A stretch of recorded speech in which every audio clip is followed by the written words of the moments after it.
Bueno, vamos a comenzar con el problema 3, el cual nos cuenta que hay una superficie horizontal, apoyamos una caja de 3 kilos y hay un coeficiente de roce dinámico con el suelo de 0,7 y vamos a ejercer sobre esa caja una fuerza que tiene 40 newton por medio de una cuerda y esta forma 20 grados con la horizontal, es decir, que la cuerda no está paralela al piso, sino que tiene un ángulo.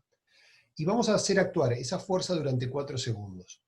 Luego de ese tiempo vamos a soltar el objeto, vamos a dejar de ejercer esa fuerza y vamos a dejar que se deslice por la superficie hasta detenerse. Entonces nos hace una serie de preguntas que vamos a ver cómo los resolvemos.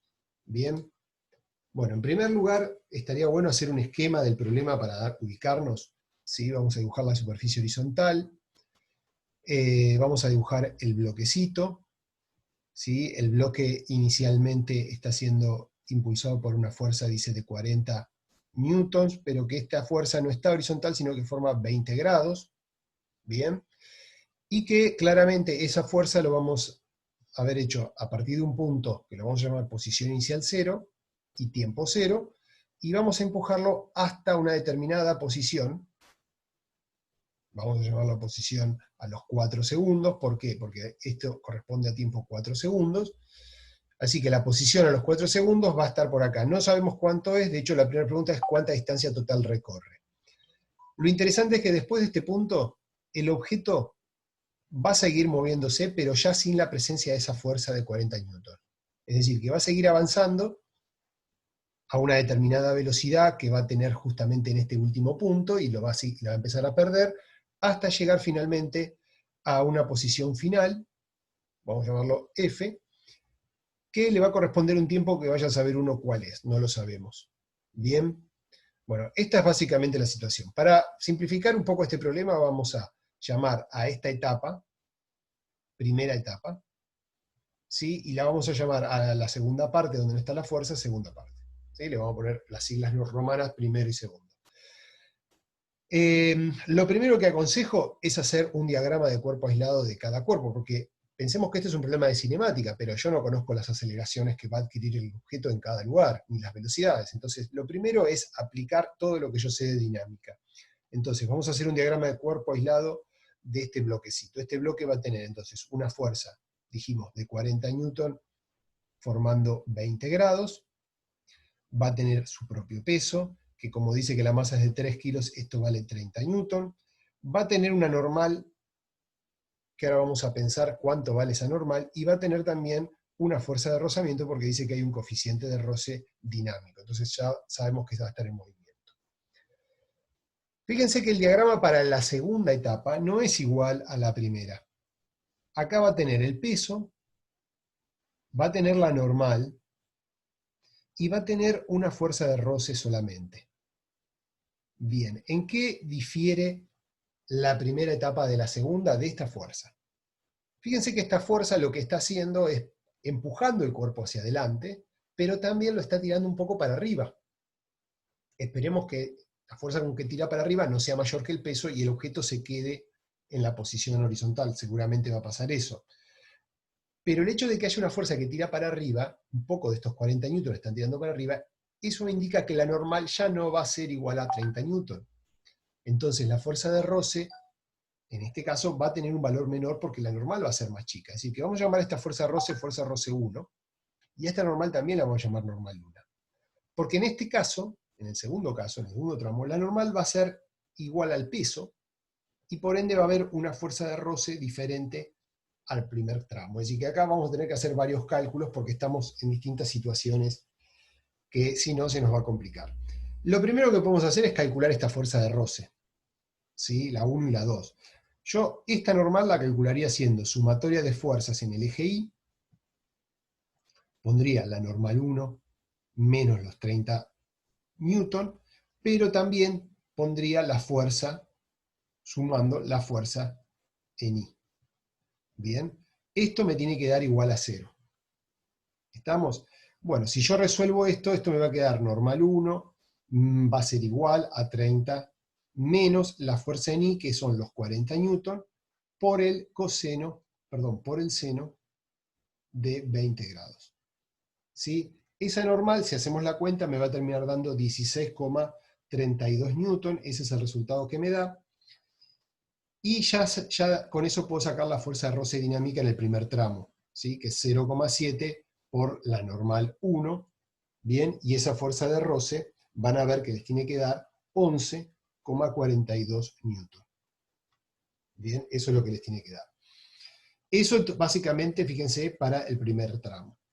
Para el segundo tramo, yo ya sé que la normal 2 es igual a 30 newton, y por lo tanto la fuerza de roce dinámica va a ser 0,7 por 30 newton, esto me va a dar 21 newton, y listo, ya está, acá la cosa fue mucho más fácil. Bien, ya tengo entonces, fíjense, la fuerza de roce en cada caso, ahora voy a sacar la aceleración. ¿Cómo voy a sacar la aceleración en cada tramo? Y voy a poner sumatoria de fuerzas en el eje X, voy a considerar desde ya que el positivo es en esta dirección y el negativo es en esta dirección, ¿sí? De todo el sistema de referencia. Entonces me va a quedar la fuerza en X, la fuerza en X que tira de estos 40 newton, menos la fuerza de roce dinámica en 1, igual a masa por aceleración. Bien, si ustedes reemplazan acá que los 40 newton por el coseno de 20 grados, menos la fuerza de roce que sacaron antes, 11,42, y la masa que vale 3 kilos, y la aceleración, les tiene que dar finalmente, si resuelven esto, 8,72 metros por segundo cuadrado.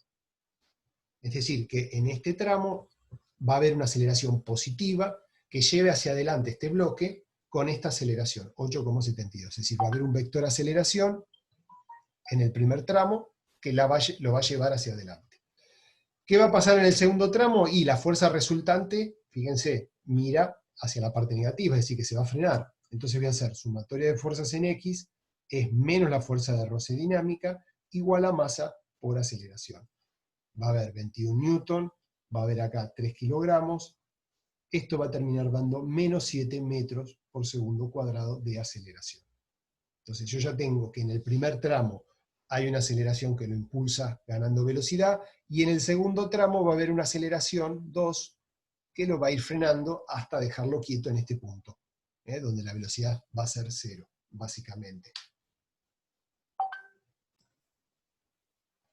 Una vez que resolvimos las aceleraciones en cada tramo, vamos a tener que plantear ahora la cinemática de estos movimientos. Entonces, vamos a hablar de que va a haber unas ecuaciones horarias en el primer tramo, ¿sí? Es decir, que en el primer tramo voy a tener la posición inicial 0, voy a tener mi bloque con una aceleración que para mí ya es conocida de 8,72 metros sobre segundo cuadrado, y que va a llegar a una posición luego de 4 segundos, que es la que yo quiero calcular. Bien, entonces voy a tener que, antes que nada, plantear para el tiempo genérico las ecuaciones horarias. La ecuación horaria de posición en función del tiempo de este movimiento, fíjense, es la de un MRV, donde la posición inicial es 0, la velocidad inicial también es 0, y la parte de un medio va a ser un medio de 8,72 por el tiempo al cuadrado. Bien, y la velocidad en función del tiempo, ¿sí? Va a tener velocidad inicial 0 más 8,72 por el tiempo, va a ser la ecuación de velocidad, y ya que estoy, escribo la ecuación de aceleración, que va a ser simplemente 8,72. Todas estas son las ecuaciones para el primer tramo, ¿sí? Esas son las ecuaciones genéricas. Ahora, para el tiempo igual 4 segundos, esto, si ustedes reemplazan 4 segundos acá, 4 segundos acá, les tiene que quedar que la posición final, o la posición a los 4 segundos, es de 69,76 metros, y la velocidad a los 4 segundos es de 34, con 88 metros sobre segundo. Bien, esas son las respuestas para el tramo 1. El tramo 2, ¿sí? Donde el objeto comienza con una velocidad. ¿Con qué velocidad va a comenzar? Y con la última velocidad que tuvo el objeto acá. Es decir, cuando el objeto llegó acá con velocidad 4, esa misma velocidad es la que va a tener inicialmente acá. Es decir, que su velocidad inicial, ¿cuál va a ser? Va a ser 34,88 metros sobre segundo. Va a tener una aceleración negativa, como ya calculamos antes, de menos 7 metros sobre segundo, y va a tener una posición inicial que no va a ser cero, porque ya recorrió una distancia. ¿Cuánta distancia? 69,76 metros. Y lo que yo tengo que averiguar ahora, ¿cuál es la posición final? Y obviamente cuál es el tiempo final, que tampoco lo sé. Es decir, yo no sé en cuál es la posición ni cuál es el tiempo. Para eso voy a tener que plantear las ecuaciones horarias para este movimiento. Pero como está corrido, ya que el tiempo inicial no es 0, sino que el tiempo inicial es 4, porque todo empieza en este punto, donde dejamos el problema anterior, voy a tener que contemplar que las ecuaciones genéricas me van a quedar, a ver, con mucho cuidado, la posición en función del tiempo. Tiene posición inicial, tiene una velocidad inicial, pero acá en lugar del tiempo voy a poner tiempo menos 4. ¿Se acuerdan que cuando una ecuación estaba corrida en el tiempo había que ponerle tiempo menos 4? Menos un medio de 7 por tiempo menos 4 al cuadrado. Esta es la ecuación horaria de cómo se mueve el objeto en este tramo. La ecuación de velocidad va a ser 34,88 menos 7 por tiempo menos 4, y la aceleración en función del tiempo, como no depende del tiempo, va a quedar constante. ¿Bien? Perfecto. Bueno, entonces, ustedes para poder primero acá van a tener que averiguar este tiempo. ¿Y cómo lo van a averiguar? Sabiendo que la velocidad final es 0. Entonces, primero van a tener que tomar la ecuación de velocidad e igualarla a 0. Bien. Y van a ver que esta ecuación les tiene que dar, si la resuelven, les tiene que dar 8,98 segundos. Bien, este es el tiempo que va a tardar en recorrer todo esto. Y si este tiempo ustedes lo traen acá y lo reemplazan, les va a terminar dando que la posición final es de 157 metros, o como dice la respuesta, 156,5. Bien, perdón, la respuesta creo que dice 156, 157. Aproximadamente estos son los resultados que a mí me da. Haciendo las cuentas me da 156,6 y la respuesta creo que dice 157, algo. Bien, 157,5. Bueno, aproximadamente. Fíjense que este examen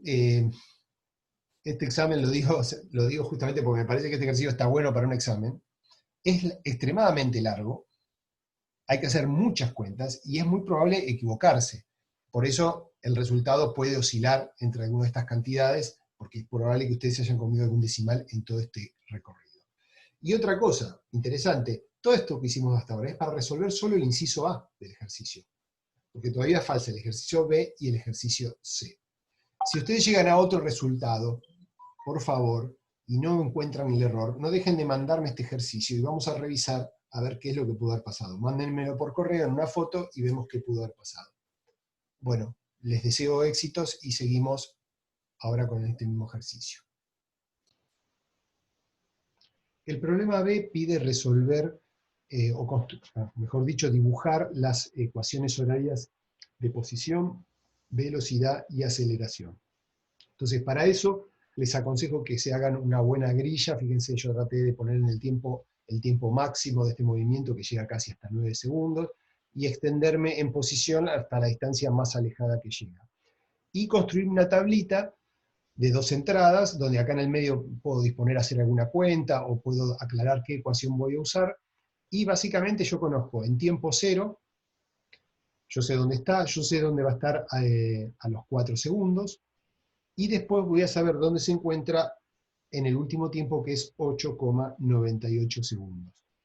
Bien, esto ya lo calculé, yo ya sé que para tiempo 0 está en 0, yo sé que para 4 está en 69,76 metros, bien, estas cuentas yo ya las conozco, y podría agregarle algún dato más, perdón, también sé este dato que aproximadamente da 157 metros.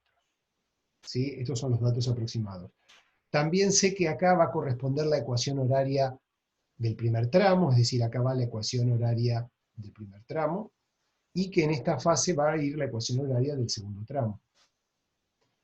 Bien, también puedo agregar algunos datos extras para que la gráfica me quede un poquito más prolija, es decir, acá bien podría poner el tiempo 1 y el tiempo 2, por ejemplo, hacer las cuentas, y acá podría poner el tiempo 5 y el tiempo 6. Bien, estas cuentas yo ya las hice, para tiempo 1 da un 4,36, para tiempo 2 da 17,44, para tiempo 5 da 101,14 y 125,52.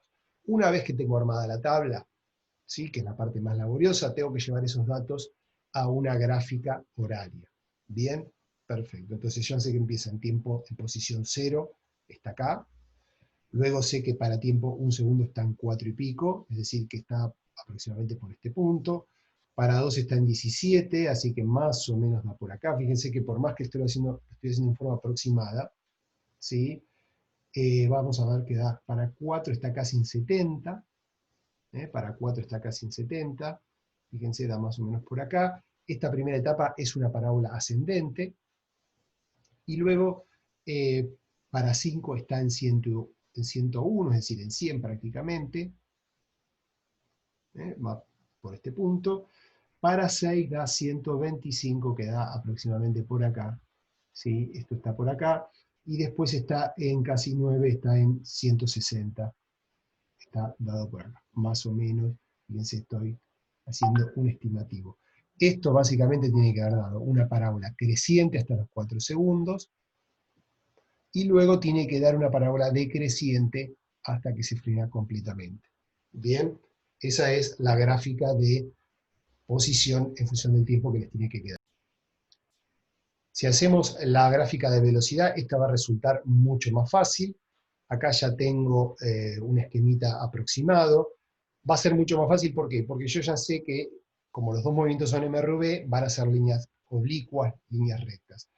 Ya sé que en tiempo 0 empieza con velocidad 0, que a los 4 segundos alcanza una velocidad de 34,88 metros sobre segundo, aproximadamente 35, y que luego vuelve a 0 cuando alcanza su velocidad final. El resto de los tiempos no necesito calcularlos con precisión porque son rectas, es decir, que si para tiempo 0 empiezo con un punto acá, al siguiente punto le corresponde casi 35, es decir, le corresponde por acá.